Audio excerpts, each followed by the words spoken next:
Hi, I'm Michael Lazary. And I'm Marcela Isustre. Welcome to Concordia Reports. March is Nutrition Month, and we are dedicating this show to food. Bon appetit!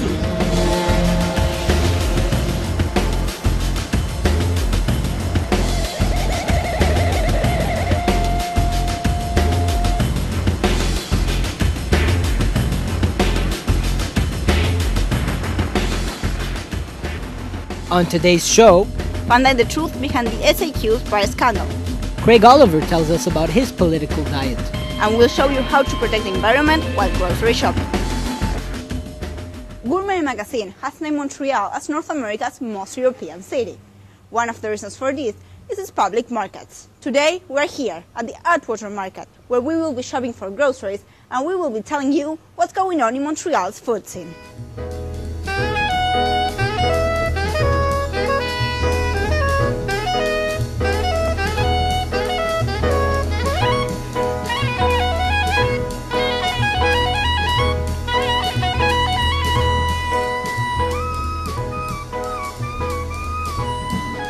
Our first stop, wine. But our purchase comes with a dilemma. Although we appreciate the wide variety the SAQ offers, it was recently discovered that they've been taking advantage of Quebec's wine lovers. They inflated the cost of European wines to boost profits. Now, they're under the spotlight, and as Dan Delmar reports, maybe it's time they got out of the booze business. For good. If you're a wine lover in Quebec, there's only one place to go. The SAQ price-fixing scandal made some regular clients all the more angry with the province's liquor retailer. This restaurant owner and sommelier says the news didn't come as a shock, but was nonetheless tough to swallow. Not surprised. I think more than anything else, it's a slap in the face. It's like, if you're not taxing us enough, why can't you at least pass on, a certain amount of the benefits to the consumer, The scandal hit home for this wine drinker. Jocelyn Allard said he could have bought 10 bottles of wine with the money the SAQ overcharged him last year alone. $200 and something a year. Sometimes it's more and less, but that's awful. They don't need the money. I need it more than they do. I think more than anything else it confirmed the need to perhaps take another look at the SAQ and its raison d'être. Despite all the frustration directed towards the SAQ over this scandal, it doesn't appear that anyone will be called to testify before an inquiry or a commission, and that leaves a very bad taste in the mouths of many wine connoisseurs who say the only solution is a total overhaul of the system, and they're calling for privatization. Under privatization, we would be getting better benefits. David Moskovich is a marketing professor at Concordia and McGill. He says shoppers would be getting a whole lot more bang for their buck if the SAQ was run by the private sector and not the government. Other product lines, I think we'd see other extensions, I think we'd see new product introductions into the store, and people would run it differently. Being privatized would probably be doing a better job meeting the needs and wants of the target market groups, of the different wine drinking population. Moskovich says the SAQ's problems don't begin and end with upper management. I think that the store's personnel, personally, for the times that I have been in there, need a lesson in customer service. I think if it was private, they would get that lesson in customer service. This liquor store employee points out that the scandal would have never made the news if the SAQ was a private company. But this customer remains unconvinced and calls the scandal a clear tax grab.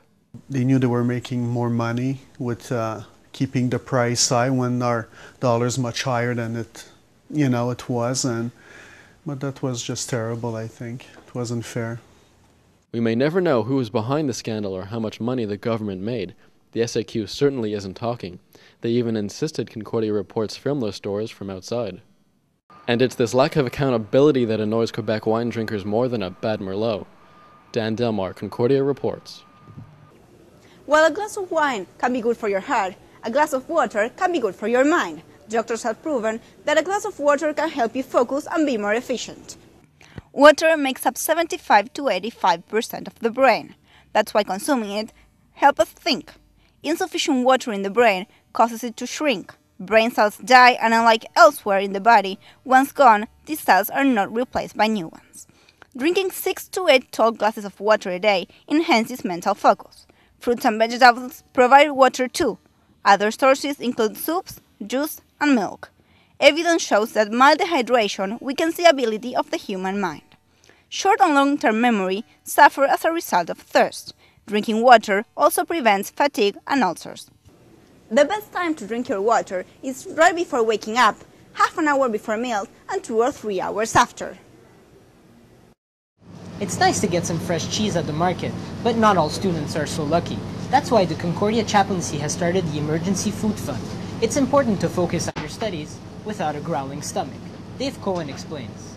For some students, it's not just the stress of exams and term papers that they must deal with during the academic year, but also the stress of merely getting by financially and finding a way to fill that empty fridge and empty stomach. The Concordia Multi-Faith Chaplaincy has been running the Emergency Food Fund for students in need since 1986. The organization donates food vouchers so students can buy groceries and other home essentials. Within every faith tradition, there is a strong impetus, a strong requirement that we live with justice, that we live with compassion. Darrell Lynn Ross has been working with the Multi-Faith Chaplaincy for the past 20 years. When asked about the measures the chaplaincy takes to promote awareness to the Food Fund, Ross explains that promotion has never been their intention and that they try to keep the word out strictly between those in need. It's fairly low-key, and actually, you know, we don't want to put posters all over the place about our service because we don't have either the person power or the money. The Emergency Food Fund helps between 250 to 300 students each year. The food vouchers range from $50 to $125 and can be used at any Maxi or Provigo supermarket. Along with donating food vouchers, the Emergency Food Fund puts together a weekly dinner on Thursdays for the student body. Appropriately named Mother Hubbard's Cupboard, the dinner is open to anyone. There are no requirements, but a $2 donation is kindly requested. If the opportunity's there, you take it, and it helps. And it's not like you're getting it for free. You still pay, and you can always volunteer to help and stuff like that. It's a very open sort of social organization. Mother Hubbard's Cupboard is open to students every Thursday from 5 to 7 and is located at the Multi-Faith Chaplaincy Building at 2090 Mackay Street. For Concordia Reports, I'm Dave Cohen.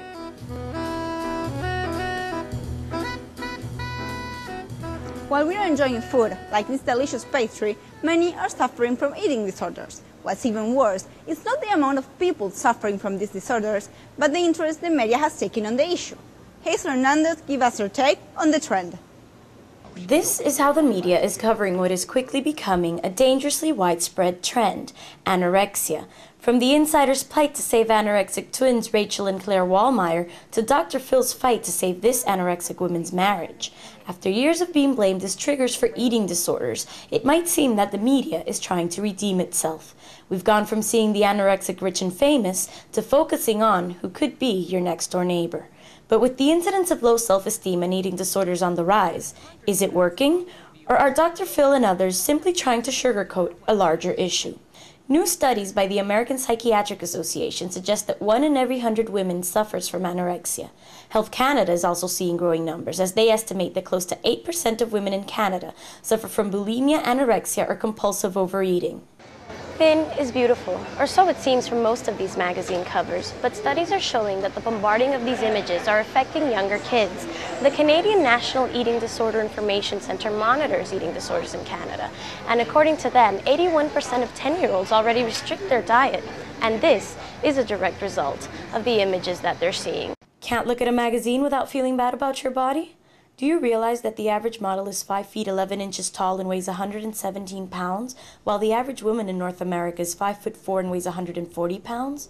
A very hard ideal to obtain if this is what you want to look like. Models are growing thinner, but in reality, people's weight is increasing. This only makes us feel more inadequate as we desperately try to cope. And those most vulnerable, our children, are the hardest hit. Consider that the average Canadian child and teen receive about 7 hours of media exposure a day. Luckily, there seems to be some hope out there. Campaigns to promote self-esteem are popping up, most noticeably Dove's campaign for Real Beauty, which tries to instill a sense of good body image in women of all ages. Although it is still uncertain if media images can trigger eating disorders, they do promote mostly unattainable beauty standards, and along with cultural and genetic factors, social factors are to blame for the onset of eating disorders. For Concordia Reports, I'm Hazel Hernandez. Craig Oliver is a respected political analyst. He hosts CTV's Question Period on Sundays at noon. He spoke to Concordia's journalism students about his 48 years of professional experience. I interviewed him about his political diet. Which PM offered you a poor dining experience? I think when Trudeau was opposition leader, he tried to get some food in, and it was just awful. He had somebody prepare it. I can't remember. Everybody has probably forgotten that he was ever opposition leader. He only was for a short time, but he moved into Stornoway for a while, and we had a dinner there one night that was pretty awful. I can't remember what it was. It was some kind of a seafood thing. But Trudeau, never paid a lot of attention to food. I mean, I think he was interested in a lot of foods from around the world, but I don't know that he lived and died as somebody he was not a gastronome, you know what I mean? And he drank very carefully. He was very abstemious. He was also very cheap. Was he really that cheap? He was a skinflint. Even though he was wealthy, he didn't like to spend money. And he was always borrowing money off other people. And then if you didn't remind him, he'd forget to pay you back. And not everybody was as rich as he was. And I remember one occasion when I had picked something up for him, and he said, "Thank you very much," and expected me to leave. And I said, "By the way, it cost me $30. "Oh, well, I'll pay you later." I said, "No, it cost me $30 today." So he took out his checkbook, and he wrote me a check with a unpleasant look, and kind of tossed it across the desk at me. I wasn't going to let him get away with shortchanging me by $30. You know, the thing about that is that, of course, I cashed the check, and people said, "What? You didn't save that check?" No, I didn't. I didn't save it. What was the best food you've had at a PM's house? The food at 24 Sussex, when Mulrooney was there, was very good. His wife, Mila, was very serious about food, and she made sure they had good chefs, and it was good food. You must have to eat a lot in Ottawa. What's the worst and best food there? The worst food in Ottawa, and this would not surprise you, was at the British High Commission. It's just terrible. And I was there not long ago, and after dinner, the British High Commissioner said to me, "What did you think of dinner?" I said, "It was very nice." He said, "No, it wasn't. Tell the truth. It was terrible." I said, "Yeah, it was terrible." He said, "I'm going to get rid of that chef." The French, of course, lunch or dinner there is an elegant affair, beautiful affair. And the French embassy is just a gorgeous, gorgeous building. And, by the way, I don't want to leave the impression I spent all my time swanning around. In my whole life, I've probably only been to 24 Sussex 5 times for dinner, which isn't much in 48 years. What do you talk about at a Prime Minister's house? Well, you talk about the same things you'd talk about if you were anywhere else. They're human beings, you gossip a lot, talk a lot about politics, of course. That's what they live by, and it's what I live by, so talk a lot about politics with them. You gossip about people, say vicious things about some people. That's what gossips do. Last election night, what did you eat before going on air? Lloyd Robertson and I had some salad, and that's all. And we certainly didn't have anything to drink. That's the last thing you want to do. It wasn't very inspiring, I'm afraid. What did you think? We had, pound of steak each and half a bottle of wine. No, maybe energy drinks. Thanks. That was really interesting. Thank you. I'm glad you found me interesting. While the Atwater Market offers a grand variety of food, students at Loyola are not so lucky. Variety is not a luxury many can afford around the NDG campus. Reporter Kathleen Rachel Glustin tells us about some cheap alternatives to cope with lunch at Loyola. What do the frigid temperatures and our dining choices have in common? They're both depressing. I went to 3 popular restaurants around Loyola campus: New Moon, Souvlaki George, and Cafe Yi. And what I found? A whole lot of nothing. New Moon is popular among students because it's close to school and it's cheap. This hamburger was $3.16. Not a bad deal, except when you consider what's in it. Hamburgers have 13.5 grams of fat and almost 300 calories. Needless to say, they're unhealthy. Next, I went to Souvlaki George. For $4.36, you can get a gyro pita. But eating a gyro pita is actually worse than eating one of New Moon's hamburgers. A pita made with gyro meat and tzatziki sauce has 617 calories and almost 30 grams of fat. There must be somewhere where I can get decent food for less than $5. My last hope was a small sushi restaurant. This cost me $4.59, and it is a huge ripoff. At most sushi places in Montreal, you can get the same thing for $3. And the avocado they used had seen better days. What I have concluded on this food odyssey is that the only way to get something cheap and healthy around Loyola is to make it yourself. This lunch cost a total of $2.68. Not only is it cheap, it took less than 5 minutes to make, and it's very healthy. So next time you whip out your wallet, consider what you could be whipping out instead. A lunch bag. For Concordia Reports, I'm Kathleen Rachel Glustein. The avian flu has possibly migrated to Canada. The Canadian Food Inspection Agency has quarantined 8 Quebec poultry farms because they imported ducks and eggs from France less than 30 days ago. Although it is doubtful that the birds are infected with the deadly H5N1 strain, it is certain that authorities are taking measures to prevent the spread of the disease.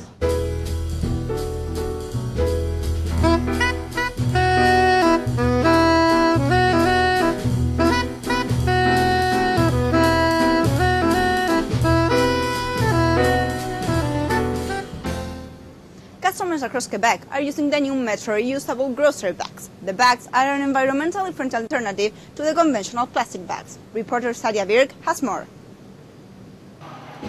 20 minutes. That's how long the average plastic grocery bag is used before it is discarded.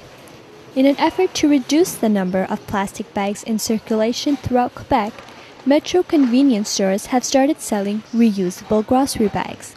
Marie-Claude Bacon, the Director of Corporate Affairs for Metro Stores, explains. Our goal at the beginning was to reduce by 15% the number of plastic bags that would be in circulation. That would mean about 65 million plastic bags. After about 3 weeks, we had reduced at least by 1.4 million the number of plastic bags that were put in the environment. The blue bags are made of 100% recycled materials. Each bag is estimated to replace between 2 to 3 regular plastic bags. They are both recyclable and machine washable. So far, Metro stores have sold over 700,000 bags. Each bag sells for $1. I bought 2 as soon as they came out because, well, good for the environment. It's easier for me to carry as well. Rather than carry about, 10 plastic bags, I have 2 big bags and they're reusable, so pretty good deal. It is estimated that Quebecers use an average of 350 plastic grocery bags each year. This means there are over 1.4 billion plastic grocery bags in circulation in Quebec alone. A bag takes 400 years to biodegrade. Not only are the blue Metro bags more environmentally friendly, but they can also save consumers money. Metro stores have an informal policy of offering a 5-cent refund each time customers use their own bags.